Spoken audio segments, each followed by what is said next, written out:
Tips atau cara memilih pemborong atau kontraktor untuk pembangunan rumah kita, teman-teman. Oke, jadi video ini saya buat karena beberapa kurang lebih dalam 1 minggu terakhir ini, teman-teman, saya dapat kontak dari salah satu subscriber di channel ini. Jadi bunyinya gini, ting gitu, suara pesan WA, teman-teman.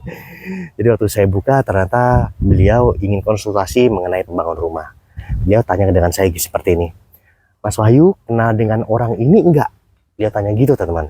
Terus saya jawab, "Mohon maaf Bu, saya nggak kenal," gitu. Terus saya tanya, "Ada apa Bu?" Atau Pak gitu ya, teman-teman ya. Terus beliau bilang gini, "Mas, saya ini sebenarnya sekarang lagi progres pembangunan rumah menggunakan jasa kontraktor atau pemborong yang saya kirimkan tadi," gitu, teman-teman. Yang kebetulan saya nggak kenal, teman-teman. Terus beliau juga nyampaikan, seharusnya bulan 11 ini, teman-teman, itu rumahnya sudah serah terima kunci. Tapi sampai bulan 11 ini pekerjaannya belum selesai pembangunan, belum diselesaikan pekerjaan pembangunan rumahnya. Terus saya tanya ke beliau, "Bu, kalau pembangunan rumahnya belum selesai, apakah sekarang kondisinya ada tukang yang ngerjakan?" Gitu saya tanya. Terus beliau juga jawab ini, "Itu masalahnya Mas, sekarang juga nggak ada tukang yang kerja." Nah, teman-teman, terus saya tanya lagi ke beliau, "Sistem bayarnya kemarin seperti apa dengan jasa pemborong atau kontraktor sebelumnya?" Terus beliau juga nyampaikan, "Saya kemarin bayarnya penuh 90% Mas, kurang 10% lunas." Tuh, bayang nggak? Pembayarannya di muka 90%, kurang 10% lunas. Terus bulan 11 ini yang seharusnya serah terima kunci, pekerjaannya juga belum selesai, belum serah terima kunci, dan pembangunannya baru sampai naik bata. Ya, satu lagi saya tanya ke beliau. Saya tanya gini, "Bu, Pak, kemarin dapat referensi pembangunannya dari mana?" Dia jawab, "Dari media sosial." Sebenarnya zaman sekarang ini, teman-teman, kalau kita cari jasa kontraktor pemborong itu kan cukup banyak ya, teman-teman ya. Karena kita buka media sosial, banyak sekali jasa kontraktor pemborong yang menawarkan jasa pembangunan rumahnya. Tapi ini tips untuk teman-teman semuanya yang ingin menggunakan atau mencari kontraktor atau pemborong, teman-teman, untuk pembangunan rumahnya ya, teman-teman ya.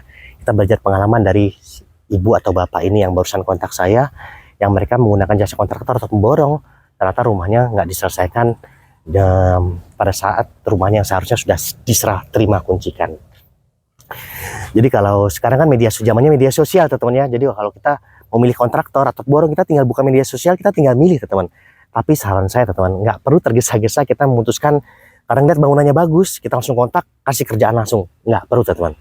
Nggak usah tergesa-gesa, teman-teman. Jadi kalau teman-teman sudah lihat hasil pekerjaannya, saran saya, teman-teman, ini juga seperti yang tim kami lakukan, teman-teman. Saran saya, teman-teman, ajak ketemu dulu, teman-teman, dengan tim kontraktor atau pemborongnya, siapapun, teman-teman ya. Nanti kalau sudah ketemu, teman-teman, minta beliau atau jasa kontraktor pemborongnya untuk menunjukkan progres sebelumnya, teman-teman. Jadi contoh progres sebelumnya ngerjakan di daerah A atau B atau C gitu ya, teman-teman ya. Halo Mas, atau A atau B atau C gitu ya, teman-teman ya. Pekerjaan sebelumnya, teman-teman minta datang ke proyek sebelumnya, teman-teman. Teman-teman lihat hasil pekerjaan sebelumnya, disurvei dulu, teman-teman. Nanti ketemu sama pemiliknya atau atau pemilik rumahnya yang gunakan jasa sebelumnya, teman-teman. Nanti kalau teman-teman masih kurang puas, minta lagi referensi dari klien sebelum-sebelumnya. Karena ibu ini saya tanya, apakah sebelumnya waktu sudah lihat dari media sosial juga tanya referensi atau sudah komunikasi dengan klien-klien sebelumnya dari pemborong yang digunakan jasanya tadi. Ternyata beliau juga sudah melakukan hal itu, teman-teman. Cuman masalahnya, beliau itu komunikasinya setelah terjadi kejadian ini, teman-teman. Jadi beliau komunikasi setelah pembangunannya mangkrak. Jadi saran saya kalau teman-teman sebelum menggunakan jasa kontraktor, teman-teman penting untuk teman-teman minta referensi dari klien sebelumnya. Jadi teman-teman survei dulu proyek sebelumnya, teman-teman lihat hasil sebelumnya, sama nggak sama yang di media sosialnya. Terus ajak ketemu sama pemilik rumahnya, teman-teman. Kalau sudah ketemu 1, 2, 3, teman-teman cukup yakin, nah baru, teman-teman, baru jangan juga langsung kontrak tanda tangan, teman-teman. Jadi kita pengalaman dari ibu ini, teman-teman ya. Jadi kalau teman-teman sudah survei, lihat proyek sebelumnya, teman-teman nggak perlu langsung buru-buru, teman-teman sepakati lagi sistem pembayarannya, teman-teman. Karena ibu ini kan saya lihat tadi kan pembayaran langsung 90% di muka. Sebenarnya nggak ada yang salah, teman-teman. Kalau kita positif thinking itu bagus sekali, teman-teman. Ibunya ini orang baik, teman-teman ya. Tapi kadang-kadang, teman-teman, orang baik itu nggak selalu ketemu dengan orang yang baik, teman-teman. Kadang-kadang kita tuh ketemu orang yang baik setelah kita dipertemukan dengan beberapa kali orang yang nggak baik, teman-teman.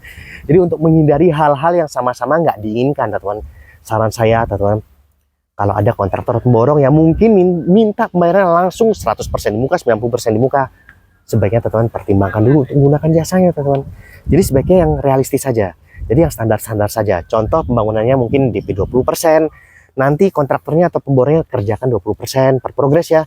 Nanti sudah 20%, teman-teman lihat hasil 20%, baru bayar lagi 30% selanjutnya. Baru teman-teman kerjakan bayar lagi. Jadi pembayarnya per progres. Bayar 20%, kerja 20%. Nanti bayar 30%, kerja 30%. Nanti bayar lagi 30%, kerja 30%.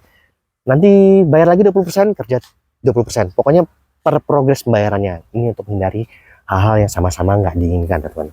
Jadi buat teman-teman yang sekarang mungkin sedang lagi cari referensi pemborong atau kontraktor, entah siapapun yang jasanya ingin teman-teman gunakan, saran saya yang pertama, sekali lagi saya ingatkan teman-teman ya, karena kita semuanya sekarang zamannya media sosial, segala informasi kita dapat dengan mudah di media sosial.